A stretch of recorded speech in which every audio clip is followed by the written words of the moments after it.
Hi, everyone, and hi, Scott. Welcome back to another episode of We Got Your Mac. It's good to be back again, and we've got a really interesting episode lined up, as always. So, Scott, you had a chat with Tom, didn't you? For this one, I got an update from Tom Rice on his ongoing deployment project. This is now the third update for this customer, and in this one, they've moved on to networking, which, if you remember, this is a large retail organization. And so networking is definitely no small feat when it comes to that many locations. So, and as usually happens in the real world, things don't go according to plan. So it was a good discussion. Yeah, networking quite often falls into the boring stuff that needs to be done to make everything work. And actually, well, you've heard me talk about networking. It can be really fascinating. So interested to hear what Tom's got to say on that. And then in the second half of this episode, we brought back Steve Weiner, who we heard from in season 1, talking to us about Microsoft Intune. He's got an update for us on Intune. And I thought it was interesting that there's clearly an effort going on here from Microsoft to make sure that Mac users get the same experience as Windows users, but also that Windows admins can manage Macs and Windows seamlessly. And it sounds like it's something that's going to make it a lot easier for Windows admins to manage Macs where maybe they don't have a specialist Mac admin in place. Yeah, I think it's really interesting. I think especially the fact that this is Microsoft and Apple really working together. Which, traditionally isn't something that we're used to, I think. But yeah, I think it's a really important update. And I think one of the things that was interesting is we had an EUC summit a while back, and I've been looking through the data from that. And it was really interesting to note that when we asked people about what operating systems they were running in their organization, while 90-something% of them, I can't remember the number exactly, said that they were using Windows, which actually, I probably would have expected 100% to say that. So, the number was lower than expected. 80% of respondents were running Mac OS. So even if people aren't using Mac at scale in their organizations, they are at least aware that they have got Mac in there somewhere. So that number was a lot higher than I was expecting. And it does emphasize the fact that people really need to be thinking about how we create an integrated environment and a level playing field for those Mac users. Yeah, and continuing to get closer to that unified endpoint management. That term gets thrown around a lot, but this is really a step toward being able to manage everything the same way, regardless of platform. So it's good stuff. It's amazing how things that were, on the surface, like networking and management, may seem, a little mundane. When you dig into them, can be fascinating. So I guess on that note, we should go and listen to your conversation with Tom. Sounds good.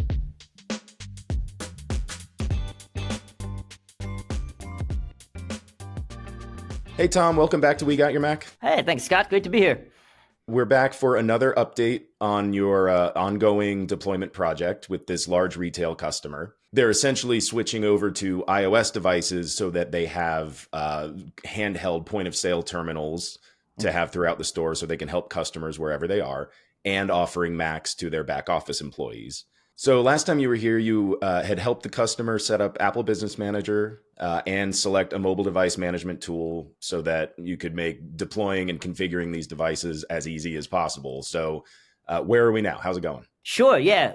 Project is moving along great. And we're at the stage now where we're starting to roll out initial groups of testers. And one of the main concerns was, how do we get settings to these Macs and how do we connect them?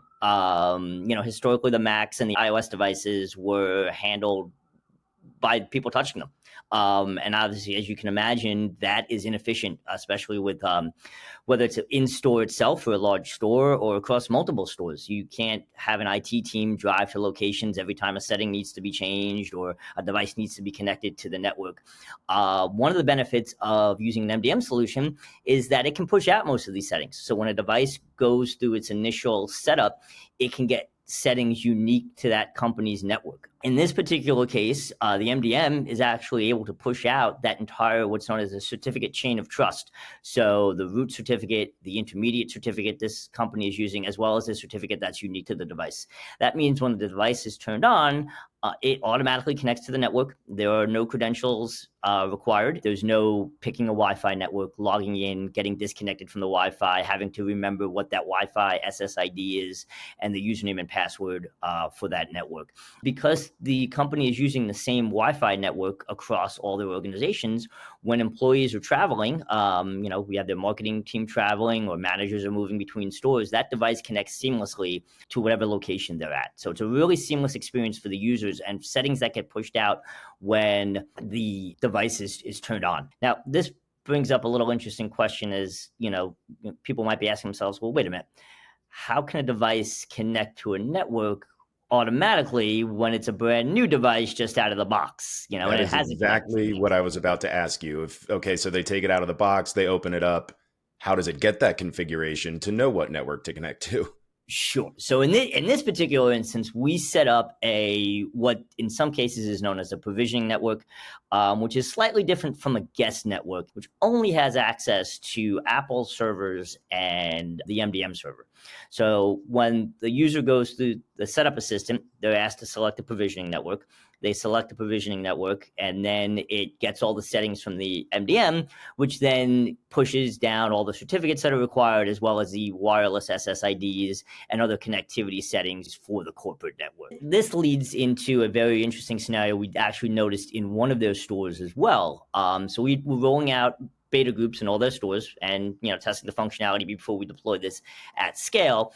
And we noticed one of their locations, a pretty sizable location, was devices were turned on. The test user would select the provisioning network and then wouldn't connect to the MDM, and which was odd because this had worked in different locations thus far without issue.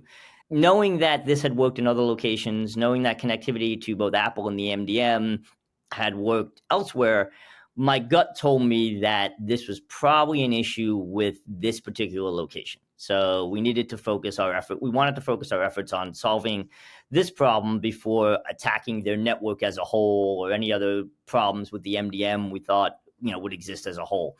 So Apple has a great tool called the Mac Evaluation Utility, or MEU.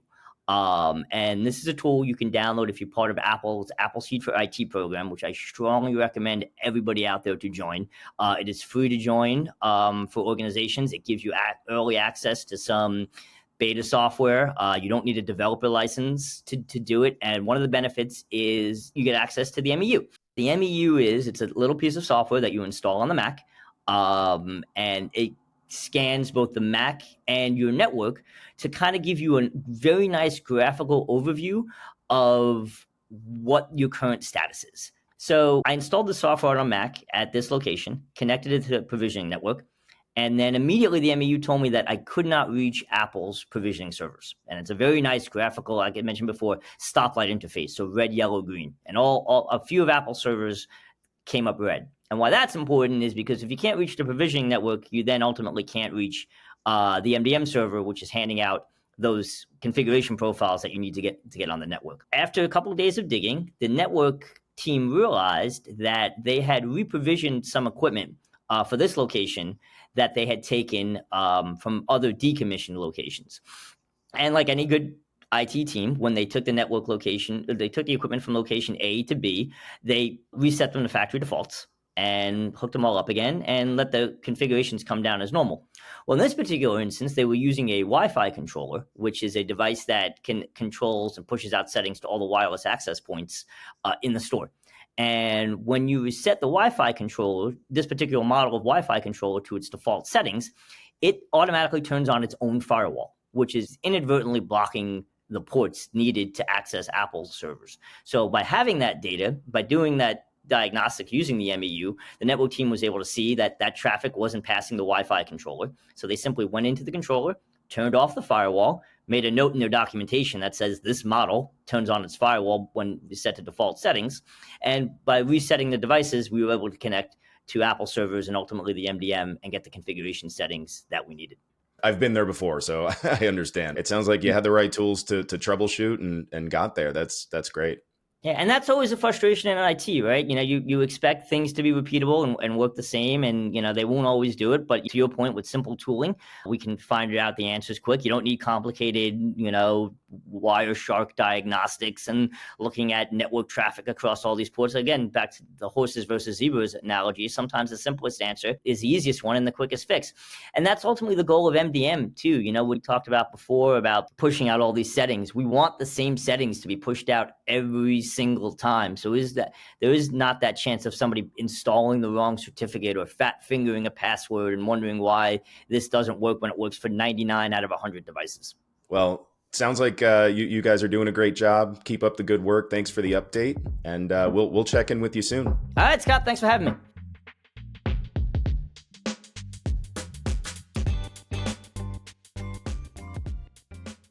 Your employees love Mac. Its sleek design and intuitive interface make work a breeze. But for you, the IT manager, Mac can feel like a puzzle with missing pieces. Integration headaches, security concerns, the dreaded migration process. Sound familiar? SHI gets it. We're not just another tech vendor. We are your strategic partner in building a Mac-centric workplace that works for everyone. Our complimentary Mac readiness assessment is like an X-ray for your IT environment, revealing the exact steps you need to take for a successful Mac deployment. We'll guide you through security, locking down Mac's built-in defenses so your data stays safe, deployment, streamlining your setup so Macs hit the ground running, integration, making sure Mac plays nice with your existing systems, migration, moving from old devices to new without losing a beat, and more. We'll tackle any Mac challenges you throw our way. But that's not all. For a limited time, eligible customers who complete the assessment get a free trial of top-tier MDM solutions like Jamf Pro or Conji. It's like a test drive before you buy the car. SHI isn't just about selling you Macs. We're about making Mac work for you. Zero-touch deployment? Check. Effortless integration with your existing MDM? Double check. Empowered, productive Mac users from day one? You bet. Don't just manage Mac, master it. Discover how SHI's Mac Readiness Assessment can unlock the full potential of your Apple fleet. Contact us today or visit shi.com/Mac assessment. Your Mac Power future starts now. We got your Mac covered.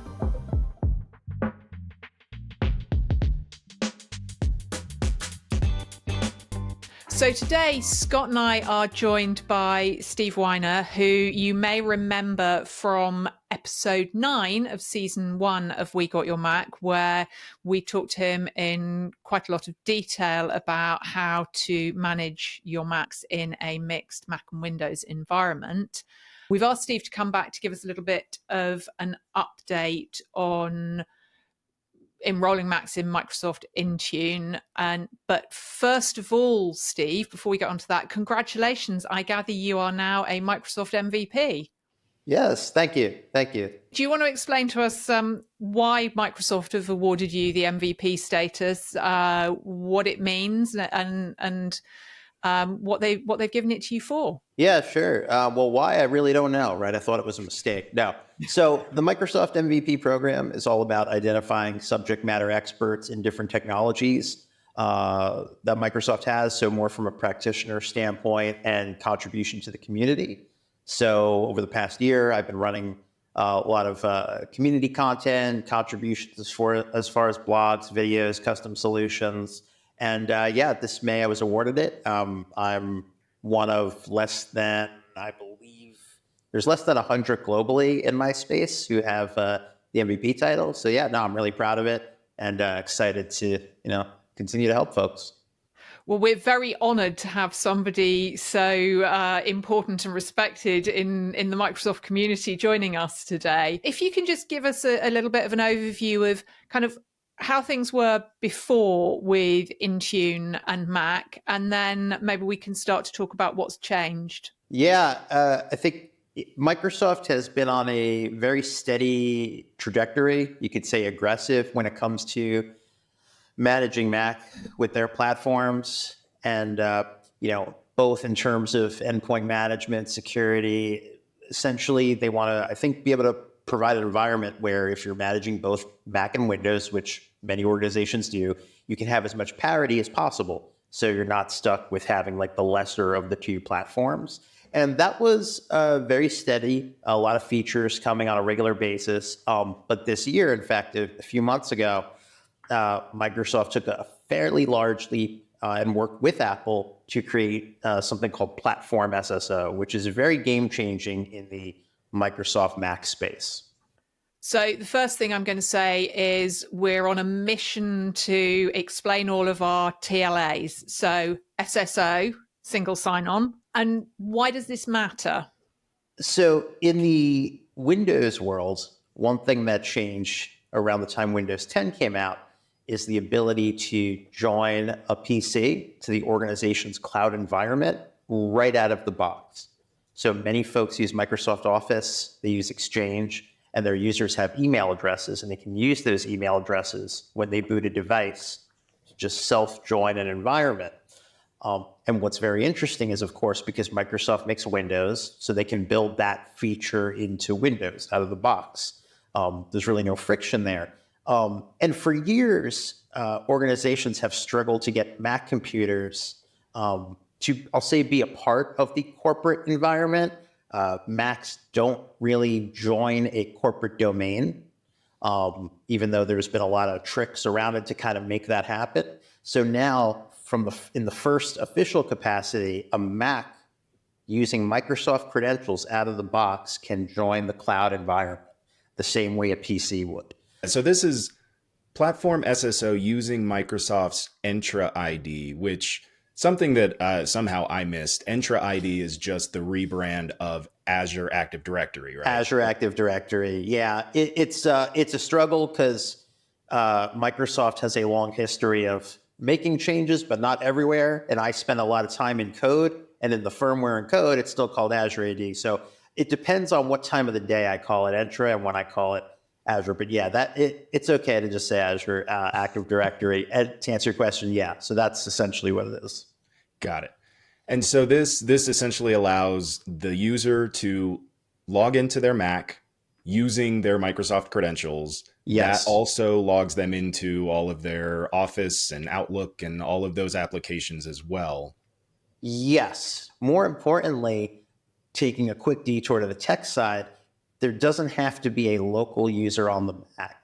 So by signing in with Microsoft credentials, it is a cloud account. Like the Mac believes there's a local account, but it's all managed through Entra ID or Azure Active Directory. So that's really important as well. Yes, you're going to have the single sign-on experience to all your Microsoft apps or whatever else you have set up, but organizations with Mac tend to worry about local accounts, and that's no longer going to be an issue with this. Okay, so when you set it up with the Microsoft credentials, you don't actually create a local account on the Mac like you normally would, or do you still do it and it's just kind of there in the background? Well, so it gets created, but it's managed by Entra, the same way a PC would work. So with a PC, you sign in with your Office 365 or your email address, and a local account is placed there, but it's managed directly by the cloud. It's the same situation here. This makes it kind of much more seamless from a management point of view, probably particularly for Windows admins, makes it less scary having the Macs around. There's the benefits to the end user of they're getting the same level of service, same experience as the Windows users. Not all of them might necessarily think that that's benefit if they've been used to having a little bit of autonomy and independence. What's this going to do to help you with that decision making? How's this going to help an organization to decide, maybe we're feeling a bit braver about bringing Macs into our environment? Yeah, I think it's a massive leap forward in, again, going back to that trajectory of Microsoft pushing for, hey, bring Macs in. We can deploy a lot of these policies, these apps. I think this just takes it to that next level of saying, well, everything they do with Windows Autopilot and the automatic enrollment, now you can fold that in as well. So, hey, not only will management of the Macs not be an issue and you'll be able to have them in one nice place, deployment as well, right? Same methods for deployment. So yeah, I think it makes just a tremendous impact on those who, might be shying away from it, specifically, using the Microsoft platform for management. So this sounds like it makes it very seamless at setup for any new Mac. Can this be applied to a Mac that's already been deployed and already in use, or would you have to wipe it and start fresh? No, you can deploy it. If you have a Mac and you would enroll it into Microsoft Intune, you would be able to deploy policy to an existing device, prompt the end user to sign in with their email address. It's a very standard looking. I think a lot of folks, whether they're Windows or Mac users, everyone's kind of used to the Office sign-in pop-up now, the Microsoft 365. So yeah, after a sign-in, that's really it. The policy takes over and we're good to go. So yeah, they did a good job with that as well.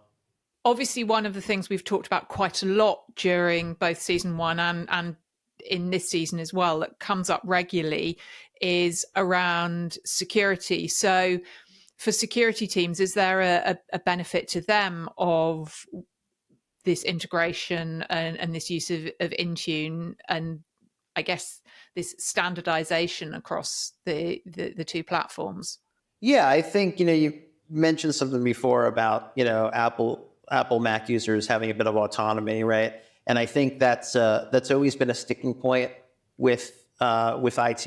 In the PC world, there's been a massive push in the last 5 years or so to encourage folks to go from traditional local account joined to a domain, trying to push them towards cloud native, we would refer to it as, because it's just a lot more secure. I mean, unfortunately, the events of 2020 and the global pandemic brought that to light, right? All of a sudden, you had organizations that did not have line of sight to their organization's network. So how do you secure that? And that was the answer. So now with Macs, you have a similar solution where immediately out of the box, there is no point where, as a user, I have local administrative privileges on that device. And that not only enables security, it enables better, more zero-touch deployment options. When companies say they want to use zero-touch, that's often a security sticking point.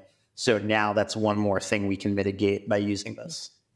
Yeah, because it doesn't matter how much everybody talks about all of the different kind of threats, all of the different security risks. At the end of the day, I think everybody working in technology knows that it's the person sitting in the chair that is the biggest security risk, not even through malicious intent.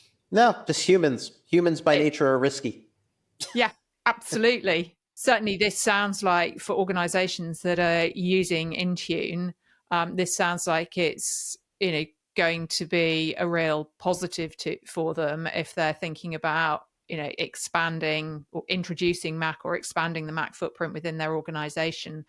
Yeah, and I'll piggyback off something I spoke about last time I was on when I was talking about the average tech savvy level of our users. Remember, our users are consumers, so they are trained by mostly Apple, and they use iPhones, they use these devices. So asking it, a lot of folks sometimes fear change adoption, but when we think about, well, what are we asking a user to do?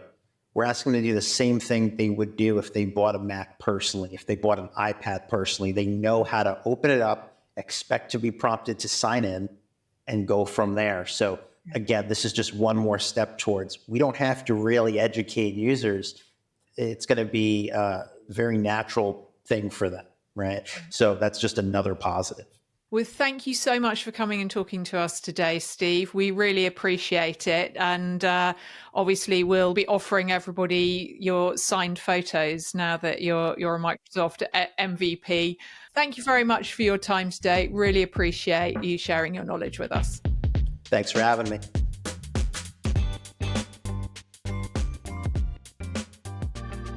So two really, really great segments that on the surface may not seem completely related, but really at the core of both of them is trying to simplify the overall experience for employees, whether, the networking thing, being able to just move between locations and devices just connect seamlessly, and then, being able to access your devices with your Microsoft credentials. All of this just gets back to the core of making things easier for the end user. That's really important because removing friction from any process is key to having happy and productive employees. And we all know and have seen the evidence and the anecdotes that happy customers are actually dependent on happy employees. You have to look after your employees. And, we don't want to put barriers in the way of our employees working effectively. I mean, we talked about that when we talked to Bo about accessibility, that the technology should be an enabler, but that doesn't just apply to people with very specific needs. It applies to everybody doing their day job. Let's make it as easy as possible for them to do it, so they focus on doing their job, not making the technology work. We don't want to have to spend 15 minutes trying to get our device to connect to the network and then ring the help desk and then have to go around and find somebody at the help desk to press something on our device when we go to a new location.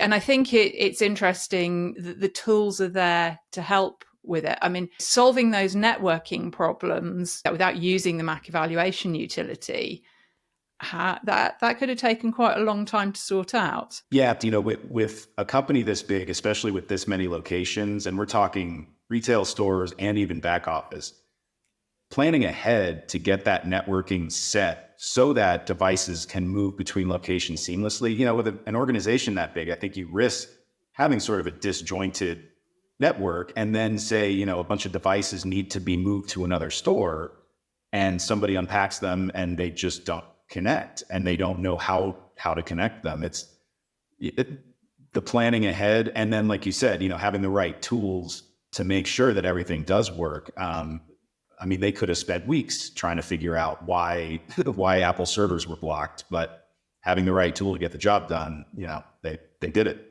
As a bit of information, we will have a link in the show notes and the blog post to where you can download that Mac evaluation utility from SHI. And also, if you don't want to use it on your own, this episode is supported by our Mac readiness assessment. So if you don't want to use the tool on your own, then you've got an option to engage with our team who can help you use it, just as they've been helping this client. The interesting thing that came up when we were talking to Steve is very similar to what came up when we were talking to Brad and John last episode, which is that it doesn't matter what we put in place in terms of technology, the end user is still the weak point, because humans are fallible. Machines follow instructions mostly in a predictable way. Humans are very much less predictable. Yeah, Microsoft rolling this out for Macs, I think it not only does it create that parity, that unified endpoint management that everybody's chasing, but increases security. And I think, it speaks to the need for more security measures like this, so that users are using presumably a protected login. If you're using Azure, you're using your Microsoft credentials, hopefully you're also using Authenticator, so that they have their device with their authentication code to log in.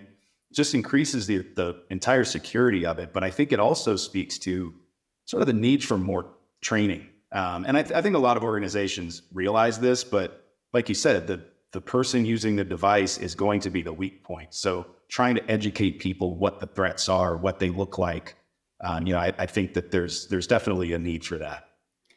Yeah, and it's hard. And we talked to Kristin Hubler in episode 8 of season 1 about change management and adoption. I mean, it's really hard to get all of these messages across because there's so much information coming at people all the time. Again, it's down to making it frictionless, making the experience as consistent as possible, so that if somebody does need to ask a colleague or the person sitting next to them, how do I do this? It's not going to be a different answer for each one of them, because custom and practice is very definitely not the way to learn what the correct process for doing something is. That can lead to all sorts of problems. And knowing that there's just one solution, everybody just does things the same way, is really going to help. I think there are an awful lot of questions which probably we're not in a position to answer about how you provide accessible material to your end users, because not everybody wants this information in the same way. And the same thing is going to go with, how we go about educating and training our users to make sure they understand the correct process, and also that they recognize when something's not right about that process. So really, really great discussions. And that's it for this week. For any of our listeners or viewers, if you're interested in any of these tools or additional information, make sure to go to wegotyourmac.com. We've got the blog posts, the Mac readiness assessment links, all that good stuff. And we'll see you in the next episode.